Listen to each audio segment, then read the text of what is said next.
Assalamualaikum warahmatullahi wabarakatuh. Salam sejahtera calon ASN P3K. Kembali admin melanjutkan pembahasan soal observasi SJT P3K khususnya untuk pelamar P2, P3 maupun manajerial untuk pelamar P4.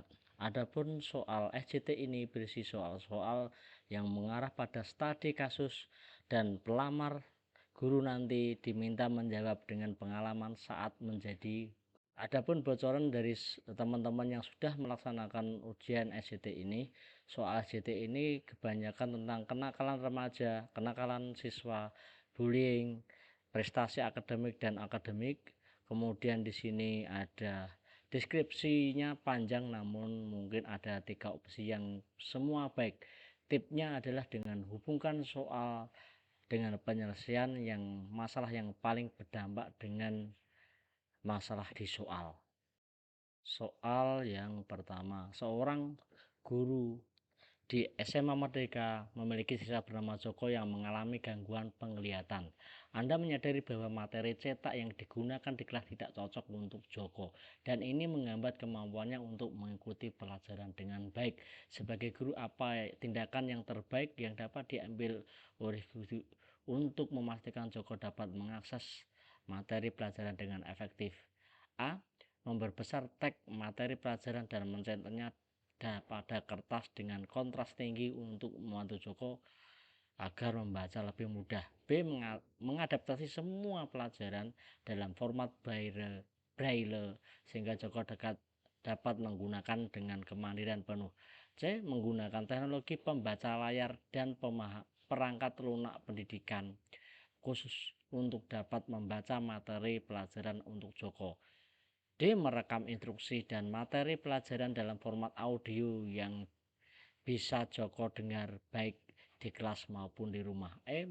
Mengorganisir sesama siswa untuk membantu Joko dengan membacakan materi pelajaran yang membuat catatan untuknya. Jawabannya di sini adalah yang paling tepat adalah mengadaptasi semua mata pelajaran dalam format braille sehingga Joko dapat menggunakan dengan kemandirian yang penuh. Soal nomor 2. Di kelas Anda terdapat siswa yang sangat pemalu dan sering kesulitan berinteraksi dengan teman sekelasnya. Siswa ini jarang berpartisipasi dalam diskusi kelas atau kelompok yang tampaknya memengaruhi kinerja akademik mereka. Sebagai guru, apa langkah yang Anda ambil untuk membantu siswa tersebut yang agar terlibat dalam kelas? A. Mengabaikan perilaku pemalu dan memperlakukan semua sama seperti siswa lain, berharap mereka akan mengatasi ketidaknyamanan mereka dengan sendirinya. B. Anda memberikan tugas yang lebih banyak kepada siswa ini biar bisa diselesaikan secara individual, memungkinkan mereka untuk menunjukkan pemahaman tanpa harus berinteraksi secara langsung dengan teman sekelas. C. Anda secara bertahap mendorong untuk berpartisipasi dalam diskusi kelas dengan memberikan pertanyaan atau topik yang sesuai dengan minat mereka. D. Anda mengatur pertemuan pribadi dengan siswa untuk membahas kekhawatiran mereka untuk menyusun strategi bersama untuk meningkatkan partisipasi mereka. E. Anda mendorong siswa lain untuk melibatkan siswa yang pemalu tersebut dalam kegiatan kelompok dan diskusi untuk membantu membangun rasa percaya dirinya. Jawabannya adalah C. Anda secara bertahap mendorong siswa untuk berpartisipasi dalam diskusi, memberikan pertanyaan-pertanyaan topik yang sesuai dengan minat mereka. Soal nomor 3. Ibu Farah, seorang guru biologi di SMK Harapan Ilmu, memperhatikan bahwa Lina, seorang siswi kelas 9 kelas 10 sangat berminat pada subjek biologi tetapi mengalami kesulitan dalam memahami proses fotosintesis dan respirasi seluler. Ibu Farah ingin menggunakan pendekatan untuk membantu Lina menghubungkan minatnya dan pemahaman mendalam tentang proses biologi ini. Tindakan apa yang sebaiknya dilakukan oleh Bu Farah? Memberikan Lina diagram dan model 3D dari siklus fotosintesis dan respirasi seluler untuk studi mandiri. B. Mengatur eksperimen laboratorium di mana Lina dapat secara praktis menelusuri mengamati proses fotosintesis dan respirasi seluler. C. Meminta Lina untuk menulis esai dengan pentingnya fotosintesis dan respirasi seluler untuk kehidupan tanaman hewan. D. Membuat kuis interaktif yang menggunakan animasi visualisasi untuk mengajarkan Lina tentang langkah-langkah fotosintesis dan respirasi seluler. E. Menugaskan Lina untuk mengajar konsep fotosintesis dan respirasi seluler kepada siswa yang lebih muda sebagai proyek pair teaching. Jawabannya adalah B. Mengatur eksperimen laboratorium di mana Lina secara praktis menelusuri dan mengamati proses fotosintesis dan respirasi seluler. Soal nomor 4. Anda mengajar di kelas yang termasuk beberapa siswa tidak fasih berbahasa Indonesia. Salah satu siswa ini yang baru saja bergabung memiliki keterbatasan bahasa tampak, kesulitan mengikuti pelajaran yang sering terlihat terpisah dari siswa lain. Sebagai guru, bagaimana yang Anda lakukan untuk siswa ini agar terintegrasi secara baik akademis dan sosial? A. Anda terus mengajar seperti biasa, berharap siswa tersebut akan belajar bahasa Indonesia lebih cepat dan melalui imersi. B. Anda menggunakan alat bantu visual seperti lebih banyak dan berusaha menyederhanakan instruksi Anda sambil mendorong siswa lain untuk berinteraksi dengan siswa ini. C. Anda menunjuk seorang siswa yang fasih dalam bahasa ibu siswa tersebut untuk bertindak sebagai mentor atau teman bicara. D. Anda meminta siswa tersebut untuk mengikuti kelas tambahan bahasa Indonesia setelah sekolah untuk mempercepat pemahaman bahasa mereka. Anda mengorganisir kegiatan kelompok yang menggabungkan siswa dari berbagai latar bahasa yang mereka agar mereka dapat berinteraksi bersama. Jawabannya adalah B.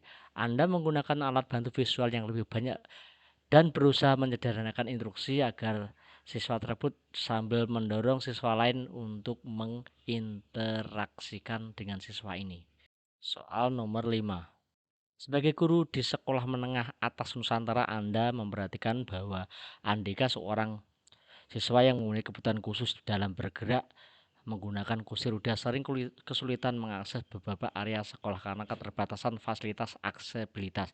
Tindakan apa yang sebaiknya Anda lakukan untuk mendukung aksesibilitas Andika di sekolah? A. Melakukan penggalangan dana untuk kampanye membangun fasilitas yang ramah bagi siswa yang kebutuhan khusus seperti Andika. B. Bekerjasama dengan pihak sekolah untuk merancang dan mengimplementasikan modifikasi sementara pada fasilitas yang ada.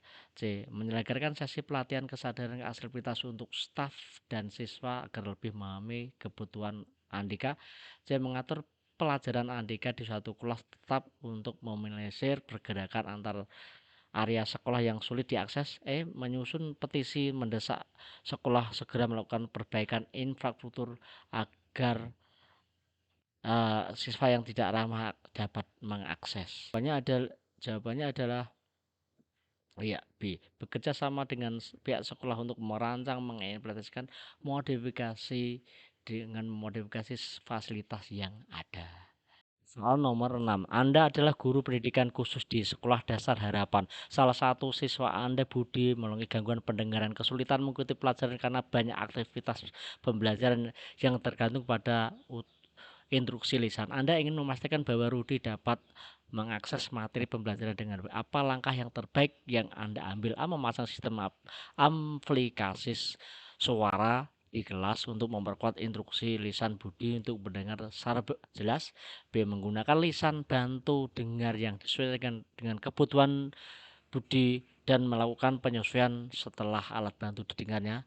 C. Mengubah metode pengajaran mulai lebih visual termasuk penggunaan bahasa isyarat, materi cetak besar untuk komunikasi. B. Menugaskan seorang teman sekelas yang sensitif dan paham yang selalu berdekatan dengan Budi membantu menerjemahkan instruksi lisan. Dan berkoordinasi dengan spesialis pendengaran untuk mengatur program pembelajaran individual bagi Budi sesuai dengan kebutuhan khususnya. Jawabannya adalah C. Mengubah metode pengajaran Anda yang lebih visual termasuk penggunaan bahasa isyarat dan cetak besar untuk komunikasi. Demikian pembahasan dari saya. Jangan lupa teman-teman yang sudah menonton dan subscribe, saya doakan lolos menjadi P3K tahun ini. Semoga sukses selalu. Amin. Wassalamualaikum warahmatullahi wabarakatuh.